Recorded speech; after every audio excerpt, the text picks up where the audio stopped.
Oh, sorry, no dogs allowed here, please. Pavitra, can you?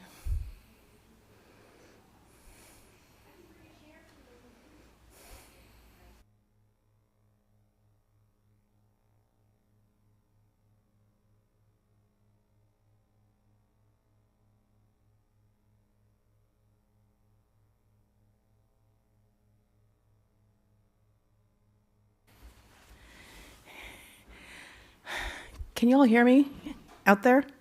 Out there in the world? Hi, Leanne. Hi, Davy Prana. Lito. I bet it's Dottie over here. Leanne, we're going to send you a photo of the T-shirts for our 75th that came in, and the man who did it thinks that it's too small, so we want your opinion on it, okay? Be aware. Okay, how is everybody in this nice hot weather? Yeah. Davy Prana, how are you doing out there? Can't hear you, darling. Can you make it so that she can be heard? You're muted, honey.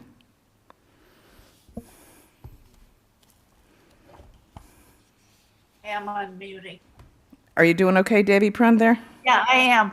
I've got the fan on to Yeah. keep me cool. Yeah, you really can't. Yeah. Leanne, you're in Texas, so you're kind of rolling your eyes at our heat wave, but, you know, we're suffering.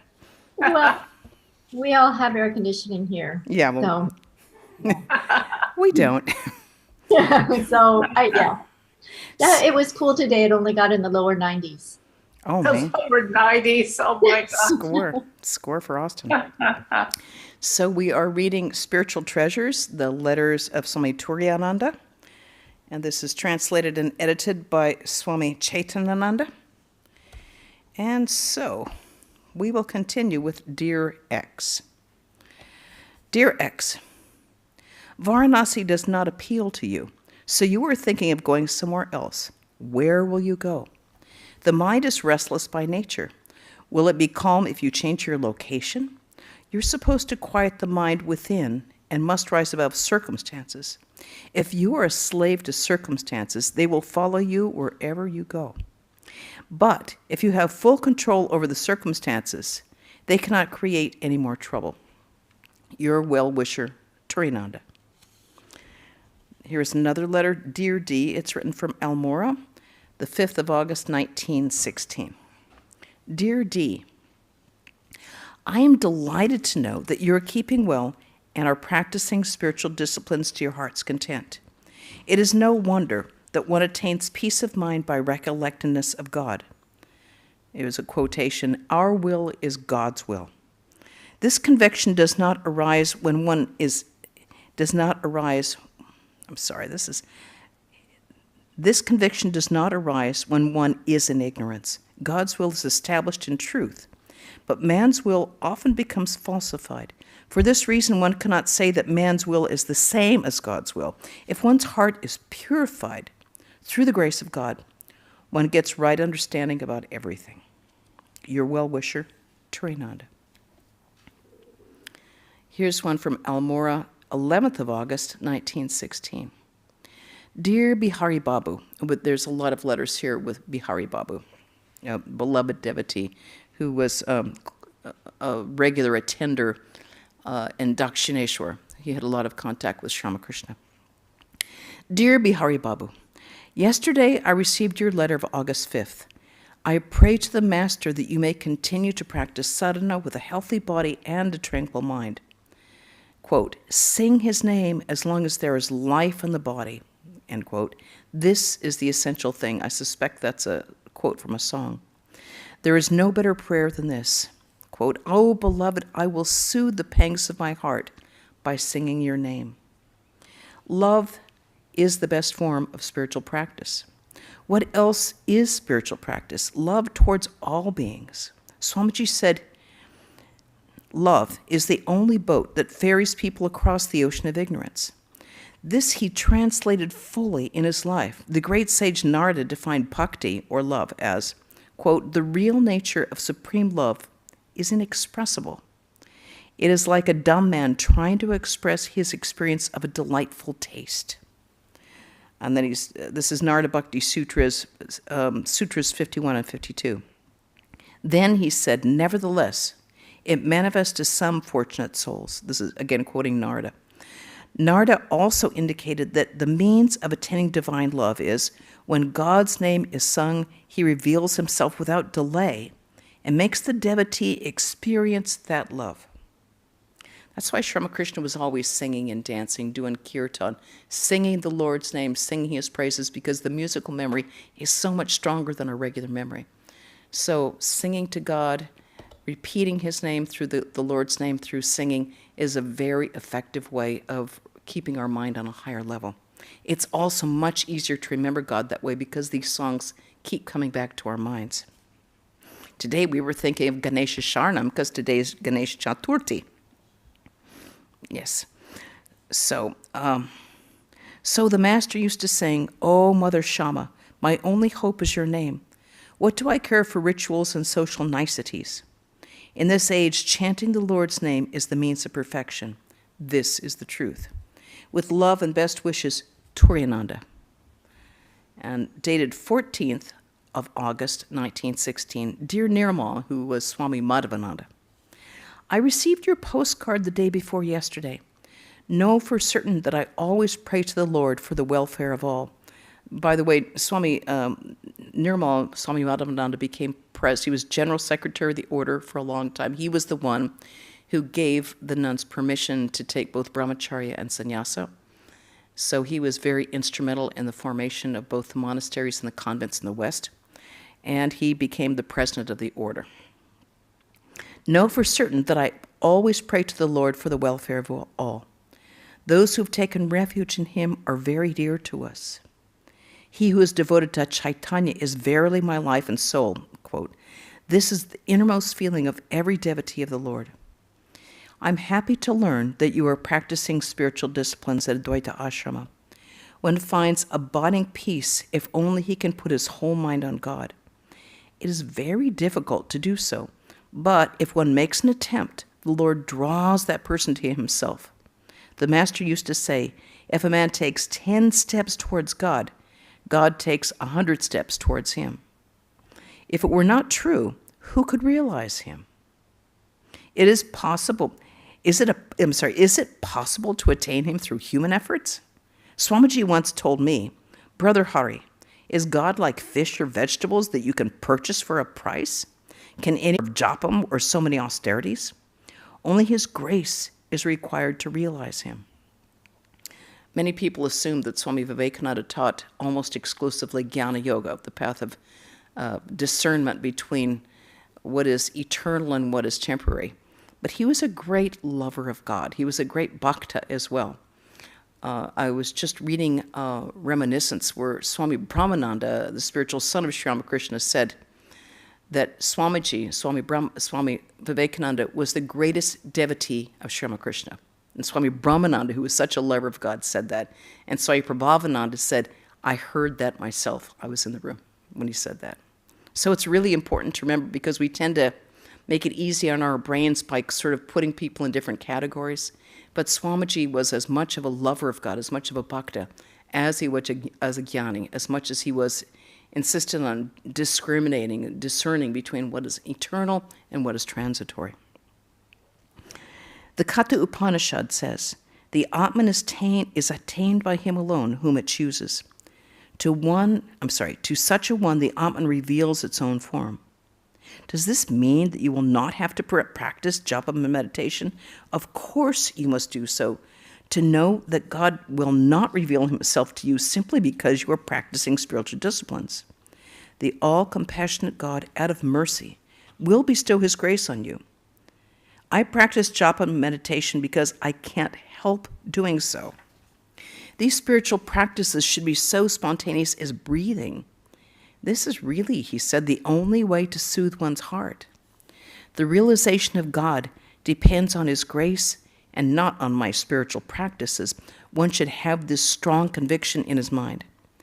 Practicing spiritual disciplines is only to, quote, make the wings tired.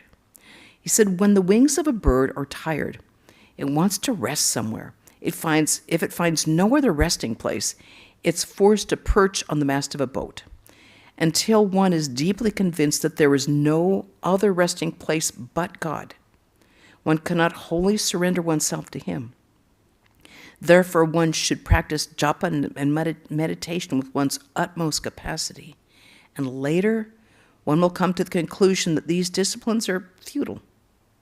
The mystic poet Kamalakanta sang, "My rosary and other accessories are hanging in my shrine." Then he continued, "If it is your nature to help struggling souls out of your infinite compassion, reveal yourself, O Lord, to Kamalakanta. The hope of realizing you through japam is as false as the marriage of ghosts." I've never heard of marriage of ghosts. Anyway. What was that? The wedding of a ghost has never occurred, right, and will never occur. Similarly, nobody has ever attained God by sadhana, and no one ever will. Only if God bestows His grace out of His infinite compassion can a devotee achieve something. Otherwise, why did Ram Prasad say, "Why do you cry for the mother, O mind? You will no longer see her. She is dead. Otherwise, she would have revealed herself to me." But this is not the cry of despair. Although the poet knew that God realization is impossible as swimming across the ocean, yet he said, "My mind understands this, but my heart does not." And so it expects the impossible, just like the dwarf tries to reach the moon. God is the life of our life, the soul of our souls. How can we live in this world without Him? We must have Him.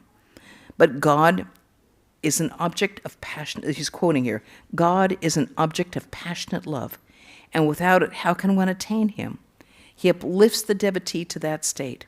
When one calls on Him with heart and soul, He reveals Himself in the heart and imparts true knowledge. Only then does one see the face of the Divine Mother." May the Master soon bless you with that experience. That is my sincere prayer to Him. It says, interesting, Swami Madhavananda was one of the greatest scholars that ever existed in the Ramakrishna mission. He was a translator of the Brihadaranyaka Upanishad, a great Sanskrit scholar, and a man of extraordinary intellect and renunciation. At the end of his life, for the last year of his life, he would have nothing read to him but the Gospel of Sri Ramakrishna. To him, everything was in that Gospel of Sri Ramakrishna. And now we come to a letter, Almora, 7th of September, 1916. Dear Bihari Babu, the Lord's will always becomes fulfilled. It cannot be otherwise. He is all good and does everything for our good. We do not feel this because of our selfish nature. There is no motive in any action except doing good to humanity. Quote, "I belong to God." And he said, when a person realizes this, his life becomes blessed. Then it does not matter in what circumstances God places us. After having self-awareness, wherever you live is of little or no import. By God's grace, many of you have a great deal of spiritual awareness, so the world of Maya won't be able to do any harm to you.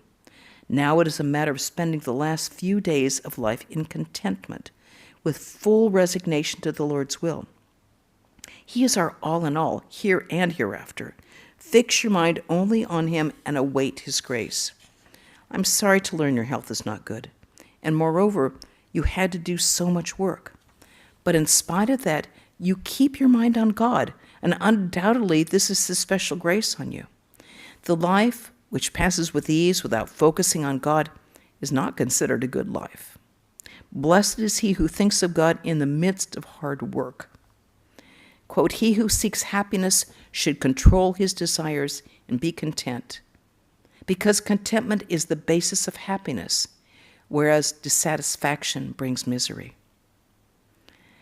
And then there's a bracket. "Due to the law of past karma, a virtuous person may suffer and an evil person may prosper. So seeing present suffering or happiness, one should not judge the result of action. This will not give one any peace. Peace comes only from experiencing the words of God. that he is the ocean of mercy and the protector of the universe. He has duly allotted the eternal world creators, Brahma, Vishnu, and Shiva, their respective duties. That's from the Isha Upanishad. Krishna says in the Gita, having known me, who am the dispeller of all sacrifices and austerities, the great Lord of all worlds, the friend of all beings, he attains peace. God is the benefactor of all beings and takes care of each and all. This knowledge leads to peace. With love and best wishes, Turiyananda. Then we go to a letter to X. Dear X, why do you forget the name of Mother Durga? Always take her name, O my mind, and never leave the mother in life as well as in death. That's a quote from a song. Whatever God does is good for us. Let our hearts be impregnated with this faith. Practice your sadhana intensely. Circumstances are not always favorable in everybody's case. Therefore, in whatever condition the Lord keeps you, you must continue your sadhana. There is no other way to blessedness other than remembering him constantly and do not depend and to depend on him fully. The fullest degree of benefit comes from the fullest degree of dedication to God. This is the truth. Reason supports this truth, and all great souls are also unanimous on this point. The wise man remembers God amidst unfavorable circumstances and thus transcends them all. In this world, a person has no resort except the grace of God. The more one is able to realize this, the more one will be at peace. Never think that you are away from us because you are living in a distant place. Far and near are all in the mind. One may live far away and still be very close, and vice versa. You are always close to us. The Lord only knows where he will take me. Wherever he takes me, may I have devotion to him. This is my earnest prayer. Whatever the Lord wills happens. It is undoubtedly for our good. But the problem is that we neither understand it, nor have we any patience. Indeed, there is no better way to peace than if we could only believe that whatever the Lord does is good for us. If one does not have this understanding, one cannot have peace of mind. Happiness and misery, disease and grief, all these are inevitable as long as one lives in the body. But it is not right to think that what gives me happiness is good and what causes me pain is bad. This is sheer selfishness. May the Lord always keep us unperturbed in happiness as well as in sorrow, and in disease and in grief. May we never be devoid of right understanding in every situation. This is my sincere prayer to the Lord. What sort of monk are you? Why are you so concerned about the body? The nature of the body is to grow, to decay, and to die, and there it is. One inside the body who neither grows nor decays. Try to see him. I would love to know who X is. We asked Swami Turiyananda, he doesn't know either. He said, you have dedicated yourself to the Lord, therefore all responsibility is now his. You will get everything done, he will get everything done through you. Be an instrument in his hand and follow the path which he has selected for you. Then you will be relieved of fear and worry. Those who take refuge in God have nothing to fear. Quote, "Oh, brother, always take to God, and gradually you will become divine. Everything will be all right in time. Don't worry. Don't be impatient. The Lord does his own work, and he is doing it. Blessed are they that he makes his instruments. You are capable of working as an instrument of God. That gives me joy beyond words. May the Lord imbue your heart with this idea." And here's a long quote. "O Lord, O thou innermost self of all, I tell thee the truth. I do not cherish any worldly desire in my heart. Do thou grant me intense devotion to thee. Do thou also free my mind from the passions and other impurities." And that's from the Ramachartamanasa, the Tulsidas Ramayana. This very prayer brings the hope of perfect peace to my heart. If one can experience this prayer, one's attainment of perfection becomes imminent. It is hard to understand the ways of the Divine Mother. Quote, she, the great enchantress, veils the understanding even of wise men and forcibly subjects them to the delusion. That's from the Chandi. First chapter. If that is the case, what to speak of ordinary people? He alone is safe, who always remains prayerful to the Divine Mother. You have rightly written, in this world people do not realize this fact, that when dried cow dung cake burns, the cow dung laughs without knowing that it will also be burnt one day.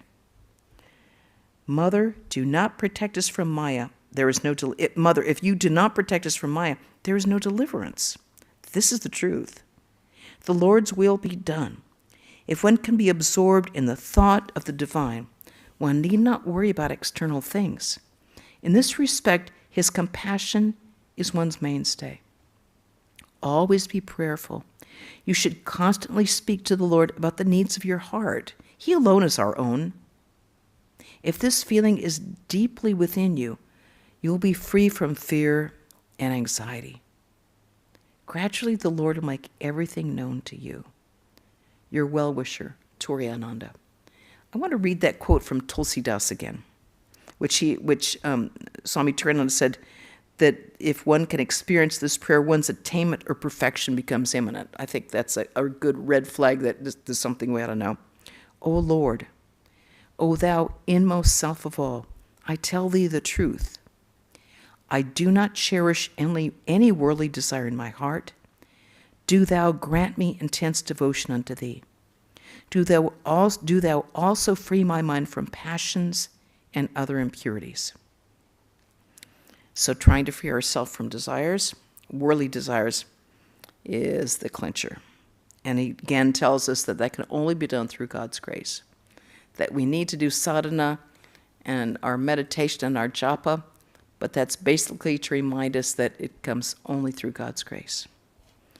Then we come to a letter to dear X. Whatever the Lord wills happens, whether we understand it or not. Whatever the all-auspicious God does is undoubtedly good for us. If we could understand this, there would be no end to our joy. I'm delighted to see that the Master has granted you right understanding and a good attitude in all conditions of life. This happens when the luminous intellect, that's the sattvic buddhi, manifests. It does not allow any bad thought to enter the mind. Whether conditions are good or bad, a person of luminous intellect always sees the good. It is only through God's special grace that a person develops such an attitude. When he is perfected in it, all miseries cease forever. Blessed is the grace of the Master. The more we talk about the Lord and rejoice in his glory, the better it is for us. In this world, God is the only essential thing. This is what the Master taught us again and again. A poet, Surendranath Majumdar, a Bengali, said, all happiness is in imagination, all suffering is in fear. Things do not happen as you think. Needlessly does a man suffer from worry. This is the gospel truth, he said. We become upset because we worry. Otherwise, everything can be endured. The Master used to say, as the water of a dam comes from one direction and goes to the other, likewise, those who spend their money for holy causes, they never get bound. Even handling money in this world of Maya, they remain like free souls. Swamiji used to say, if the door of a room is kept open, the air inside cannot be befouled. Similarly, those who spend their money for good purposes, no evil can touch them. In whatever condition the Lord keeps us, that is best for us. If, through his grace, our thoughts are fixed on him, external circumstances count for very little. During his terminal illness, I heard the Master saying, let the affliction and the body take care of themselves, O my mind, you dwell in bliss. As long as the mind dwells in the bliss of God, what does it matter if the body suffers pain? If the suffering of the mind it is the suffering of the mind that is really unbearable. If God, out of compassion, keeps our mind absorbed in him, then the pain won't be felt so much. It is good news that the Holy Mother, Sri Sarda Devi, is coming to Kolkata soon. So many people will come to see her and find peace thereby. Blessed is the grace of the mother, and how great is her forbearance. Nothing ever disturbs her. People are constantly flowing towards her, and she does good to them without any reservation. It is wonderful that you are planning to go to Kolkata with your son when the mother is there. It will be like, quote, the gopis who would finish 2 errands, selling the milk and meeting Krishna in one trip. That comes from Surdas. What a beautiful attitude. The gopis did everything for Krishna, the Lord first and all else afterward. Their steadfast love for Krishna is unparalleled. The more the mind becomes pure, the more one understands this. The grace of the Lord is upon you. Gradually, you will realize everything. If the Lord is gracious, one does not suffer from any wants. Janaka's might was unsurpassed. What did he lack of the world or the spirit? Holding to one as well as the other, he drank his milk from a brimming cup. Singing the lines of these songs, the master inspired his householder disciples to be like King Janaka, who was a householder as well as an illumined soul. The main thing is that one must be absorbed in the thought of God, whether one is at home or in the forest. Without realizing God, what good is a life of renunciation in the forest? Again, if your mind is fixed on God, it does not matter where you live. We need God. We must think of him while we're sitting or standing, eating or lying. Through his grace, all will take place in time. The master used to say, the monk and the snake never build homes. They live in others' homes. This is a wonderful idea. I'm now experiencing how difficult it is to build a house. It says here, Swami Turiyananda was then supervising the building of a cottage for the monks in Almora in the Himalayas. He said, a devotee of God has no fear or anxiety. I mentioned this to you when I quoted the Gita, where Krishna said to Arjuna, proclaim it boldly, O son of Kunti, that my devotee never perishes. That's from chapter 9. Pure devotion is rare even among the gods. Is it so easy to attain that supreme love which puts God at the beck and call of the devotees? The master used to sing with intense feeling this song of Krishna. Though I'm never loath to gain salvation, I hesitate indeed to grant pure love. Ram Prasad said, the source of spiritual life is devotion, and liberation is only a byproduct. Truly, if one can develop love for God, one achieves everything. It is the duty of a householder to talk about religious matters with his wife, or I guess, with their husband.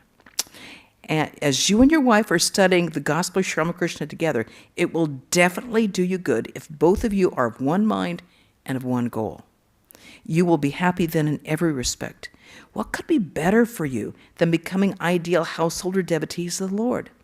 The master quite often used to sing this line. A devotee of Mother Kali is a Jivan Mukta, who's liberated in life, and ever blissful.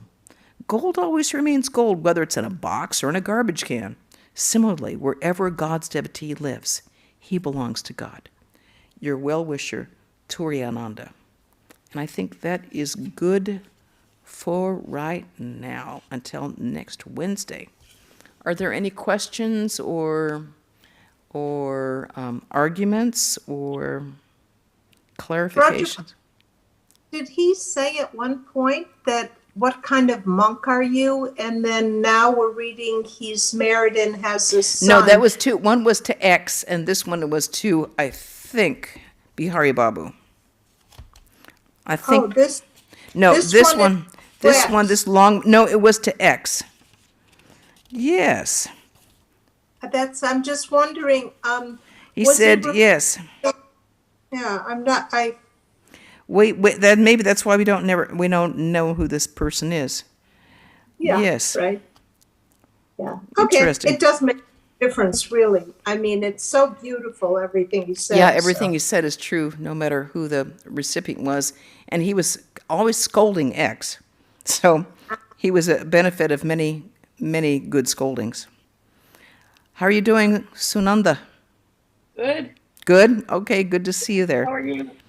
Hot here. Hot here. Hot here too. Okay. Oh, yeah, you're fine. Okay, well, in that case, Saturday we'll have a reading of the Gospel of Sri Ramakrishna in this very location at 5 p.m. Sunday, Swami Turiyananda will speak at 11 on the divinity of man. And for those who knew him, our beloved Jagmohan, Jack Hira, passed away on Monday. And we'll be having, I know you knew him, Leanne. So we'll have his memorial here at September 24th at 11 in the morning. We're very sorry to lose such a wonderful, wonderful, beloved devotee. But he's going to glory. Like the rest of us, we're on the same train, going to the same location. Okay, I'll conclude with a chant. Om Shanti Shanti Shanti Hari Om Tat Sat Shri Ramakrishna Arpanamastu. Thanks for joining everybody. Hi, Prabhupada. Thanks. Good to see you, Desi. Yeah. Leanne, Sunanda, Amrita. I see the phone of Dottie. Hi. Okay. Gemma.